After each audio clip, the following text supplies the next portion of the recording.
उत्तराखंड में निकाय चुनाव को लेकर बीजेपी और कांग्रेस आमने सामने है। कांग्रेस के प्रदेश अध्यक्ष करण माहरा ने आरोप लगाया कि जो चुनाव नवंबर-दिसंबर में होने थे वो अब अगले साल फरवरी में होंगे। इससे बीजेपी की स्थिति का पता चलता है। कांग्रेस नेता ने आरोप लगाया कि बीजेपी घोटालों के चलते समय से चुनाव नहीं कराना चाहती। बीजेपी के प्रदेश अध्यक्ष महेंद्र भट्ट ने कांग्रेस के आरोपों पर जवाब देते हुए कहा कि 60 नगरपालिका बढ़कर 103 हो चुकी है, जिनके परिसीमन में समय लगता है।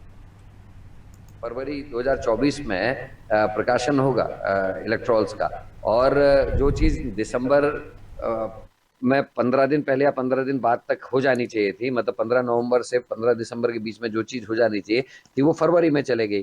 तब तक तो संसदीय चुनाव आ जाएंगे। इसका मतलब जो हम शंका आप लोगों के माध्यम से जारी कर रहे थे, बार बार कह रहे थे कि बीजेपी निकाय चुनाव नहीं होने देगी संसदीय चुनाव से पहले, क्योंकि इनकी हालत खराब है। भू माफिया, खनन mafia, Ankita Mandari murder case, Kedarnath सोने की चोरी, हमारा जोशीमठ का मामला, तो इतने सारे अपराध इन्होंने कर दिए हैं कि जिसकी वजह से इनकी हिम्मत नहीं थी चुनाव लड़ाने की। आज टोटल नगरीय क्षेत्र 103 हो चुके हैं, और नया जब नगर क्षेत्र बनता है तो परिसीमन की व्यवस्था रहती है, नई मतदाता सूची का विषय रहता है, नए क्षेत्र जुड़ते हैं, इसलिए समय लगना स्वाभाविक रहता है। और निर्वाचन आयोग उस काम को अपने समय पर करने का प्रयास करता है। मुझे पूरी उम्मीद है यथा समय वो कार्य पूरे होंगे और चुनाव जिस दिन भी होगा भारतीय जनता पार्टी उस चुनाव में विजय की ओर आगे बढ़ेगी। और हम लोग पहले भी जीता है, आगे भी जीता है। फरवरी। चलिए, इसी के साथ हमारे सहयोगी सोनू सिंह हमारे साथ इस खबर पर जुड़े हुए हैं। सोनू, निकाय चुनाव को लेकर जिस प्रकार से हमें देखने को मिल रहा है कि राजनीतिक सरगर्मियां शुरू से ही इसको देखकर ज्यादा बढ़ गई है। बीजेपी और कांग्रेस भी अब अपने अपनी बातें इस चुनाव को लेकर रख रही है।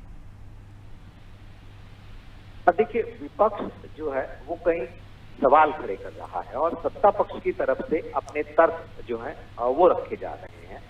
आरोप और प्रत्यारोप की सियासत पहले से ही निकाय चुनाव को लेकर के देखने को मिल रही है।